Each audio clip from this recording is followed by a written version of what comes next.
Assalamualaikum warahmatullahi wabarakatuh. Bismillahirrahmanirrahim. Alhamdulillahi rabbil alamin. Wassalatu wassalamu ala asyrafil anbiya wal mursalin Sayyidina Muhammad wa ala alihi wa ashabihi ajma'in. Subhanaka la ilma lana illa ma 'allamtana innaka antal alimul hakim. Amma ba'du. Hadirin hadirat jamaah Masjid Nasional Al-Akbar Surabaya rahimakumullah, para pemirsa TV 9 dan pendengar SAS FM yang berbahagia, mari kita senantiasa memperbanyak syukur kepada Allah Subhanahu wa ta'ala. Sungguh nikmat-nikmatnya tak terbilang, tak terhingga, tak terhitung. Sepandai apapun kita menghitungnya, kita tidak bisa membalas nikmat itu kecuali mengimbanginya dengan banyak bersyukur. Tetapi sebanyak apapun kita bersyukur juga tetap tidak bisa menyamai kuantitas dan kualitas nikmat Allah SWT. Oleh karena itu, marilah kita banyak-banyak bersyukur kepada Allah SWT. Moga-moga nikmat-nikmatnya sebagaimana dijanjikannya ditambahkan pada orang-orang yang pandai bersyukur.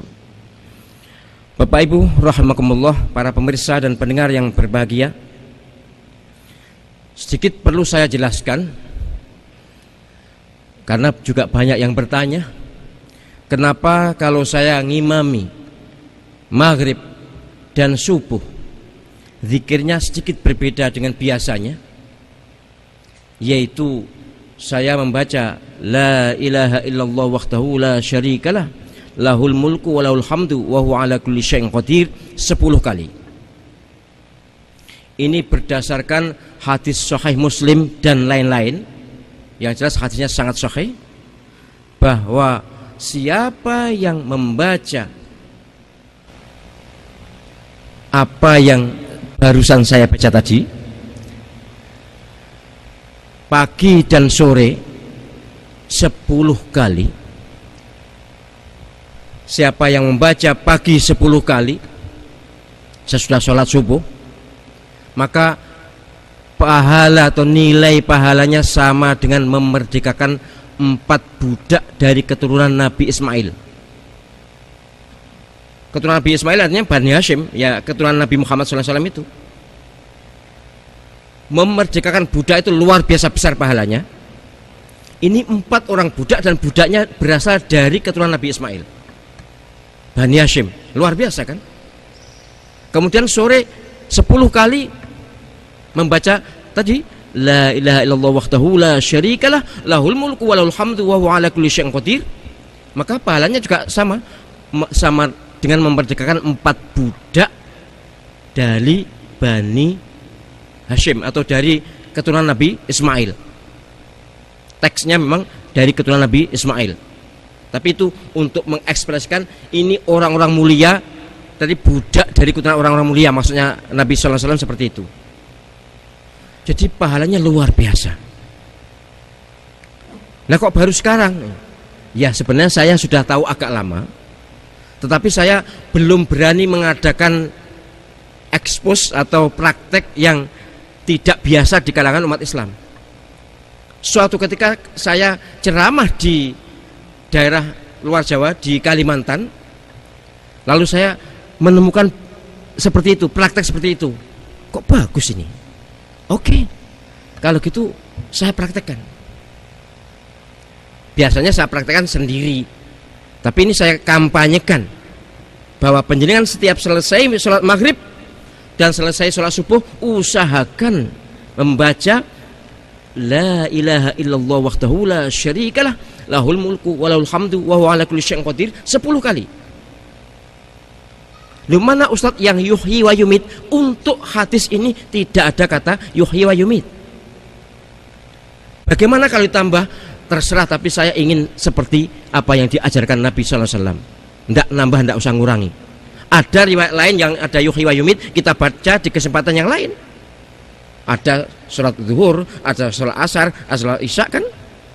Tapi yang dari Nabi SAW terkait dengan ini, pahala setingkat memerdekakan 4 orang budak dari keturunan Nabi Ismail ini adalah memang tidak ada kata yuhyi wa yumit.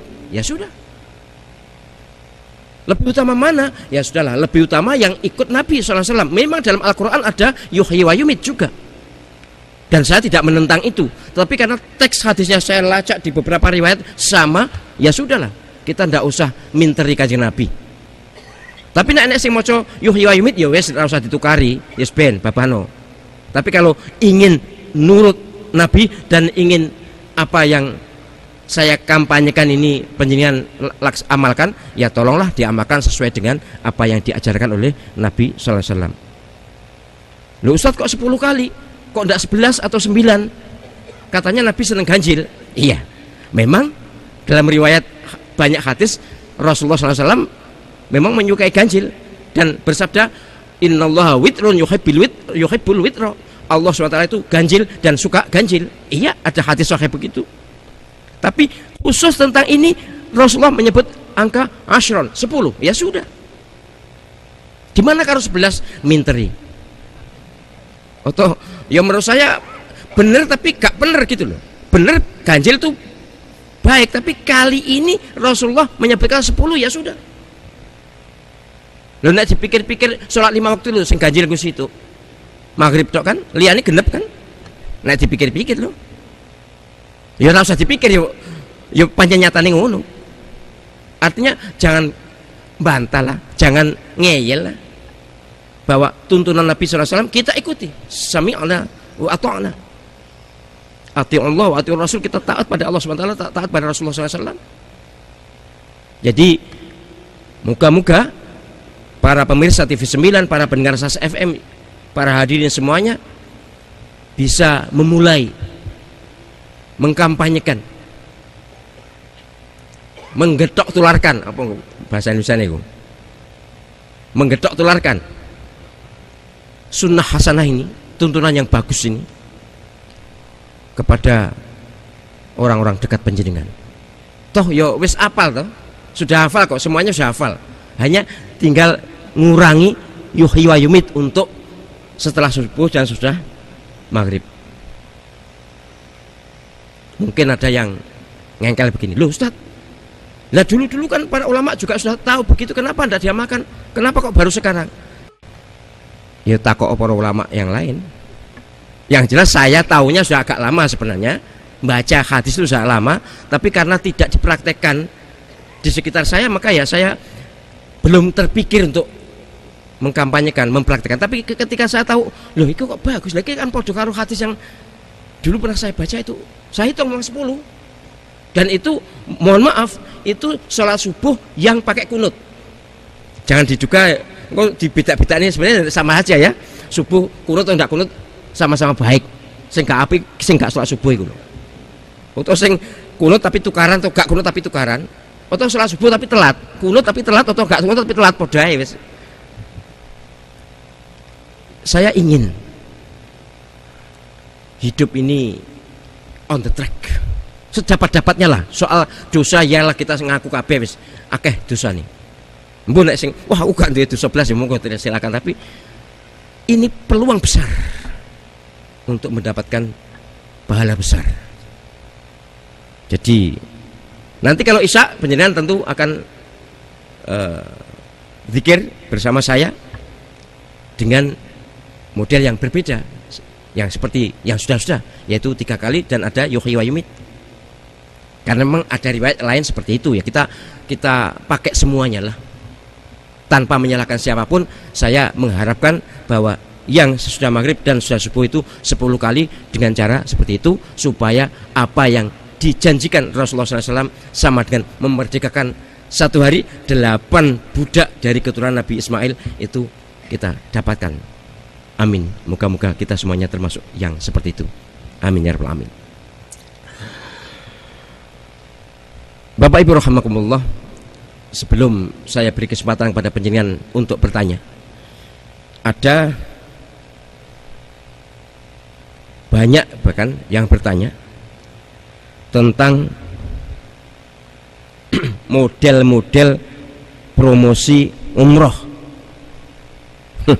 Ya, subhanallah, Allah SWT Maha Suci dan Rasulullah SAW sangat terpuji bahwa ajaran Nabi SAW, kalau penjara renungan ya, Nabi SAW satu orang membawa ajaran itu bisa menghidupi seluruh dunia, menggegap-gebitakan ekonomi seluruh dunia. Saya waktu umroh kemarin itu yang ngerenung, ya Allah, ini semua adalah karena ajaran Nabi, yaitu umroh.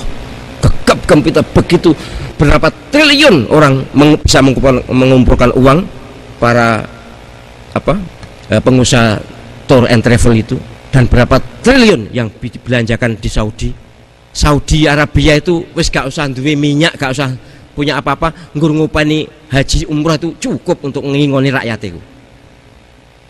Lawang turisme yang kita kampanyekan di Indonesia, kita warga negara sekian ini hanya berapa kemampuan kita menyerap turisme? Paling 10 juta lah satu tahun.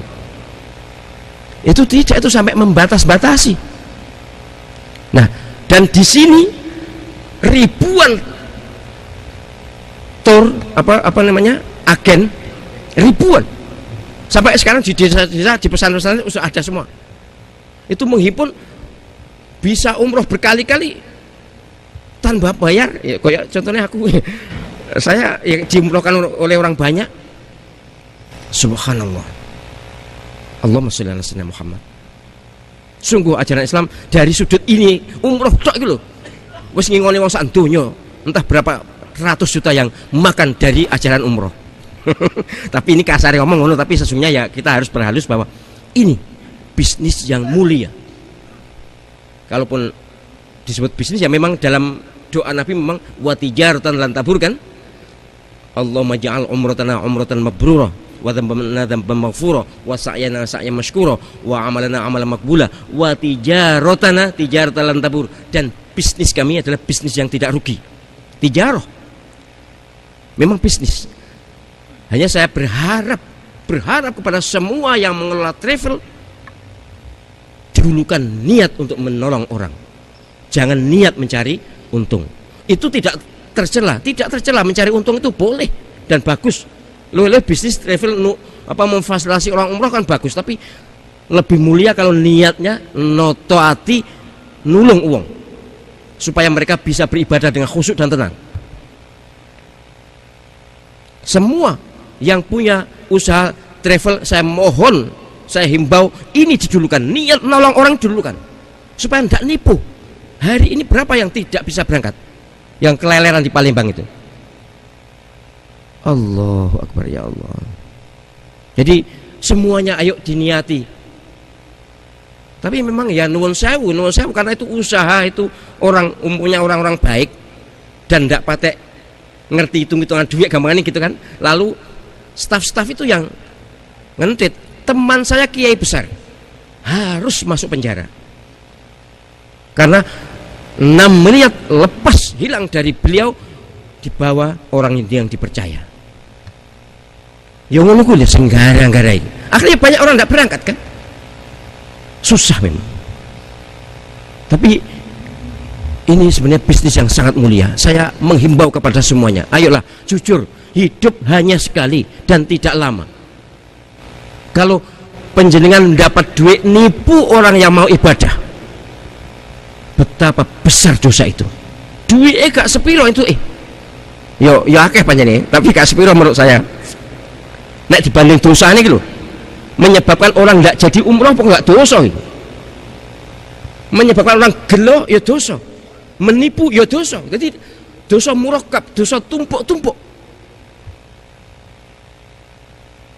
Jadi sekali lagi saya menghimbau kepada orang yang punya usaha di bidang ini, niatono nulung orang yang mau umroh, mau beribadah. Harga sepantas mungkin lah. Jenenge usaha golek badi ya wajar lah sudah, tapi pantas dan harus tidak ada penipuan.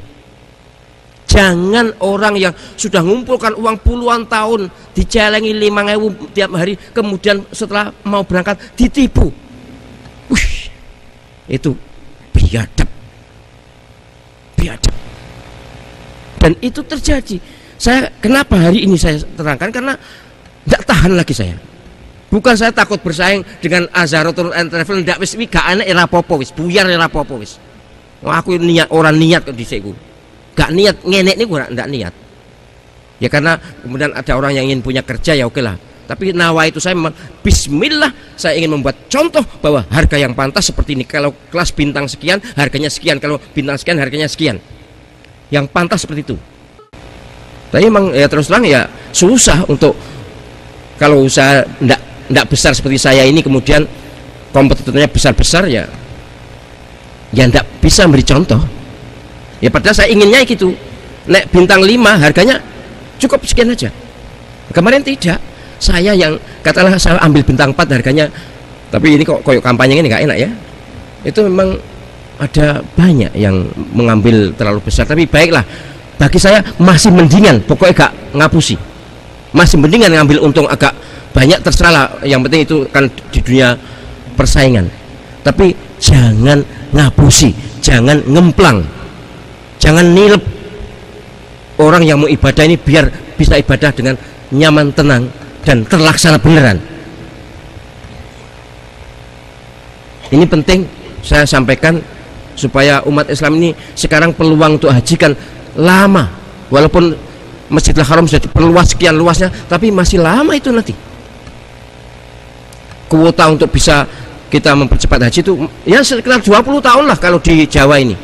Kalau Makassar kabarnya sudah 30 tahun, Malaysia itu sudah di atas 40 tahun, 40 tahun untuk bisa mendapat kuota itu, dapat porsi maksudnya. Nah sekarang kan umroh di dunia juga gitu, sudah kabarnya Saudi juga akan mengatur regulasi umroh, akan dibatasi juga karena sudah mulai tak terkendali. Kemarin waktu saya umroh yang kemarin itu kayak musim haji sudah, ke Raudhah itu susahnya setengah hidup. Tapi ini yang terpenting, bagaimana supaya umat yang ingin beribadah ini terlaksana dengan baik. Itu satu. Yang kedua, kalau promosi, tolonglah promosi yang bermartabat. Yang di Palembang itu karena termakan promosi harga murah. Sudahlah, nek rego ya nek rupa mesti gitu kan, hukum ekonominya kan gitu, ada harga ada rupa. Ya enek rego enek rupa lho, bahasa Jawane apa, bahasa Indonesianya apa, ada harga ada rupa ya, ada kualitas. Jadi umumnya yang dengan begitu itu, dengan harga diiming-iming harga murah itu tertarik lalu tertipu. Jadi begini, pola promosi yang ditanyakan kan soal promosi ini adalah, pertama ya tentu promosi biasa melalui orang per orang, lalu orang yang mengajak itu dapat bonus atau dapat fee, wajar, boleh, halal. Fee jasa, uang jasa itu halal. Jadi penjenengan misalnya membawa jamaah 15 orang lalu penjenengan mendapat hadiah 1 umroh, boleh, halal. Ada lagi talangan, model talangan di DP-nya 5 juta, kemudian nanti selebihnya dibayar setelah selesai umroh, kemudian secara berangsur, biasanya melalui bank. Ya sebenarnya tidak terpuji, karena takaluf namanya. Takaluf itu memaksakan diri, itu enggak. Padahal umroh itu hukumnya sunnah. Utang itu ya sebenarnya bukan haram, tapi memberati diri. Tetapi kalau punya andalan, memang katakanlah punya gaji tetap, ya sudahlah, tidak apa-apa, ini masih halal, walaupun kurang terpuji tapi halal dan sah, ibadahnya sah, tidak ada masalah. Kalau penyelenggara misalnya punya uang 5 juta kemudian diserahkan pada suatu travel, kemudian travel yang berhubungan dengan bank dicarikan dana ke bank, ya sudahlah, itu urusan travel, halal, masih halal, ini masih boleh dan ibadahnya sah asal hati ikhlas dan pelaksanaannya benar. Sekali lagi, ini juga kemarin juga terjadi travel yang nggak benar itu. Mohon maaf, saya tidak nyebut travelnya, tapi jamaah itu wis kadung keliwat teko tengah jalan loh, gung niat umroh. Jadi pakaian ikhram sudah wis Ku niat. Ya mbok salahe pembimbingnya apa salah sing iki pas dibimbing turu, gak ngerti. Tapi yang jelas akhirnya tanyanya kepada saya, Ustadz saya ini sudah perjalanan tengah-tengah Mekah Medina Mekah, saya belum niat, tadi tidak diingatkan oleh pembimbing saya. Lah kok takut aku? Wong saya di Indonesia waktu itu, masih di Indonesia. Akhirnya saya jawab, ya tidak sah mas, tidak sah. Nah, terus bagaimana solusinya? Takut pembimbingmu gitu. Tapi akhirnya saya jawab juga, kasihan juga kalau silakan nanti niat lagi dari Tanim atau dari Ji'rona, saya bilang gitu. Tanyakan pada pembimbingnya, Tanim itu mana, Ji'rona mana, supaya nanti bisa dimulai niat. Tapi sebenarnya itu kalau dari luar tidak boleh, ya harus tinggal dulu di Mekah, kemudian nanti baru ke Tanim atau ke Ji'rona, sebab Tanim atau Ji'rona itu mikotnya penduduk Mekah. Nah tapi wis kadung kliwat iki ya apa solusinya kan gitu. Baik. Jadi sekali lagi, dengan hutang bank atau dihutang bank oleh travel masih mending. Yang tidak, dan menurut saya itu sangat tercela, itu MLM. Kemarin ada travel yang mau konsultasi ke saya persilahkan, tapi kok tidak jadi, tidak tahu saya katakan kalau MLM potensi halalnya sangat kecil, haramnya sangat besar. Mengapa? Karena ada eksploitasi ke downline. Ngertos MLM? Ini multi level marketing, pemasaran dengan cara bertingkat. Yang atas dapat sedikit, nanti dia dapat barokahnya dari bawah. Engkau sing ngisor dia mesti kepletet gitu.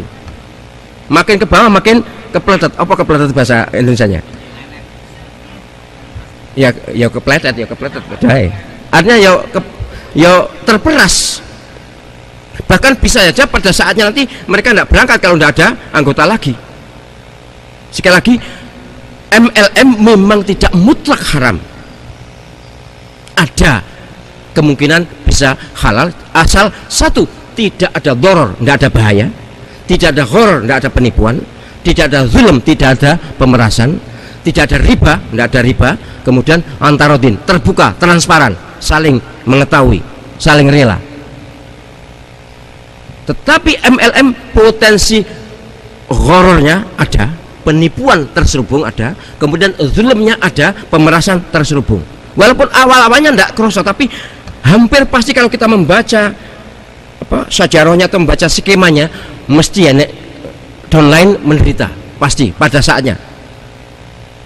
Oleh karena itu saya nyatakan promosi dengan MLM atau umroh MLM haram, kecuali ada agen yang menjamin bahwa oh ini begini bisa menerangkan prospektusnya kepada saya bahwa itu ternyata 5 hal tadi terpenuhi, tidak ada doror, bahaya, tidak ada horor, penipuan, tidak ada zulm, pemerasan, tidak ada riba, dan transparan atau antarodin. Yes. Tapi di Indonesia ini setahu saya yang MLM yang dinyatakan halal oleh MUI itu hanya 5 saja. Saya lupa menyebut apa namanya, tapi hanya 5 aja dari 600 sekian MLM. Yang lain haram. Maka sudahlah, daripada nanti kecelek, sudah tidak usah nempuh yang gitu-gituan. Bagaimana umroh arisan itu juga bermasalah, tapi masih halal juga. Arisan orang 30 nanti giliran bayar, tapi kalau iki mati ya harus ada perjanjiannya. Kalau meninggal bagaimana? Nggak, ya, jadi potensi penipuan harus dihindari. Bisa umroh arisan atau haji arisan bisa halal asal bisa terhindar dari doror, horor, zulm, riba, dan transparan harus terwujud. Memang untuk menjelaskan begini ini kalau detail lama sekali, tapi intinya saya berharap sudahlah penjenengan yang ingin umroh, ingin ibadah, cari agen yang karuan rekodnya, karuan rekam jejaknya yang jelas, sehingga tidak tertipu, dan jangan tergiur dengan harga murah. Harga murah potensi penipuannya lebih besar daripada harga pantas. Harga pantas itu harga ya layak. Kemudian juga gitu, badal haji sekarang Allahu Akbar, subhanallah, walhamdulillah. Saya tahun 86 sudah merasakan, sudah menyaksikan betapa curangnya para pelaksana badal haji. Kok sekarang malah dikampanyekan dan banyak yang tertarik karena murah. datang membawa daftar nama 10 orang atau 15 orang, dimintakan batal haji, paling bayar 5 juta, 2 jutaan atau 3 jutaan atau 5 jutaan atau berapa. Ya Allah, benarkah bisa dibatalkan? Karena batal haji itu hanya sah, batal umroh hanya sah jika satu orang mewakili satu orang, khususnya batal haji. Kalau batal umroh memang bisa aja, karena kalau kita sedang umroh di sana kemudian beberapa kali umroh, itu pun khilafiyah, diperselisihkan, tapi masih bisa ditoleransi. Umroh mengumrohkan A, mengumrohkan B, C, sekali umroh bisa beberapa kali umroh. Tapi kalau haji, sekali datang ke sana satu kali haji, tidak bisa. 2 kali haji tidak bisa, dan mewakili lebih dari 1 orang tidak bisa, tidak sah. Tidak ada kitab fikih manapun yang mengesahkan itu. Maka nanti kalau penyelenggara mau minta batal haji pada seseorang, tanyakan kepada yang bersangkutan, bayar berapapun itu urusan penjenengan dengan yang bersangkutan. Tanyakan, apakah saya diwakili 1 orang, apa dirangkap. Umumnya yang sudah para mukimin di sana, tidak semuanya, yang saya saksikan teman-teman saya dulu umumnya dirangkap. Dan itu penipuan dunia akhirat. Harap dicatat ini, sehingga jangan terpesona dengan batal haji yang hanya untuk bisnis. Baik, selanjutnya silakan kalau ada yang bertanya.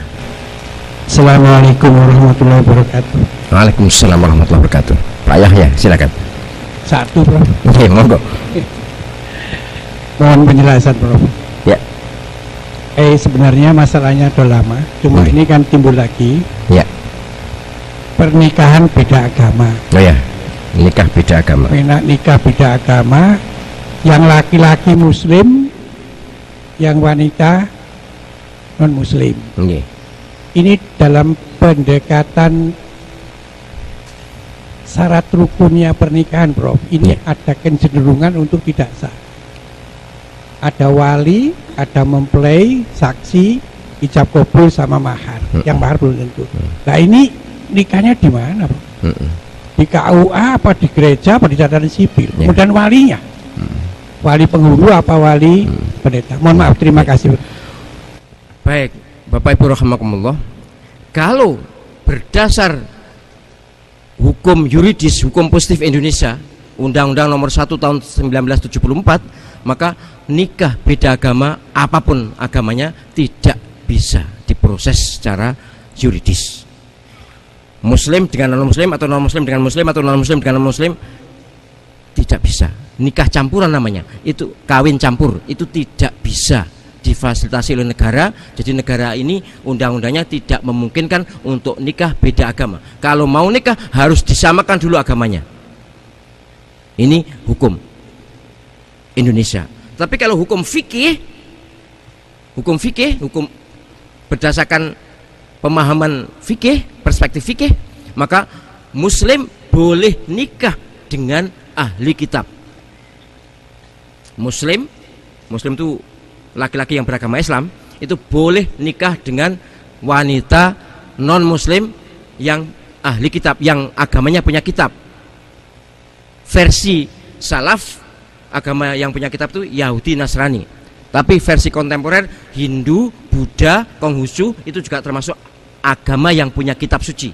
Soal kitabnya suci beneran itu urusan mereka, tapi yang jelas punya kitab suci, maka disebut ahli kitab. Oleh karena itu secara fikih laki-laki bisa menikah dengan wanita Yahudi, wanita Nasrani, wanita Hindu, wanita Buddha, wanita Konghucu, karena mereka punya kitab. Nah, cara nikahnya bagaimana? Ya tentu harus secara Islami, secara Islam. Walinya harus muslim. Kalau walinya non muslim harus wali hakim, wali penghulu. Jadi karena anak perempuan ini non muslim, kemungkinan besar ayahnya non muslim, ayahnya tidak berhak jadi wali, maka langsung nanti walinya diambil alih oleh penghulu sebagai hakim yang mewakili menteri agama, atau hakimnya di Indonesia ini kalau pernikahan kan hakim tertingginya adalah menteri agama. Nah, saksinya harus muslim, 2 orang, ya gitu. Jadi sekali lagi sebaiknya kita menikah sesuai dengan undang-undang negara ini, karena nanti efek hukumnya akan lekal.